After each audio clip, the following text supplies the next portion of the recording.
Everyone, কি খবৰ আপোনালোকৰ? আশা কৰিছোঁ আপোনালোক সকলো ভালেই আছে। বৰ্তমান আমাৰো ভালেই। পুনৰ আজি এটা DIY ভিডিঅ' লৈ আহিছোঁ আপোনালোকৰ মাজলৈ।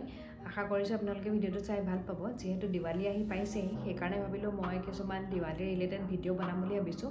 আজি মই এডাল একদম সহজে বনাব পৰা কেণ্ডেল ষ্টেণ্ডেল বনাওঁ। আপোনালোকেও বনাব পাৰিব। তেন্তে ব'লক ভিডিঅ'টো ষ্টাৰ্ট কৰোঁ। আৰু যদি আমাৰ ভিডিঅ'বিলাক চাই ভাল লাগে তেন্তে প্লিজ লাইক এটা কৰি দিব। আৰু যিসকলে আমাৰ চেনেলত আজি প্ৰথমবাৰৰ বাবে ভিজিট কৰিছে তেওঁলোকে প্লিজ চেনেলটো ছাবস্ক্ৰাইবো কৰি ৰাখিব।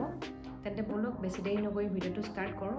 আৰু এটা কথা কৈ থওঁ আপোনালোকক, প্লিজ আপোনালোকে ফিডবেকবিলাকো জনাবচোন। আৰু কমেণ্টছৰ জৰিয়তে যদি কমেণ্টছ পাওঁ তেতিয়া মানে আকৌ নেক্সট এটা ভিডিঅ' বনাবলৈ উৎসাহ পাওঁ। তেন্তে ব'লক বেছি কথা নকওঁ আৰু ভিডিঅ'টো ষ্টাৰ্ট কৰোঁ।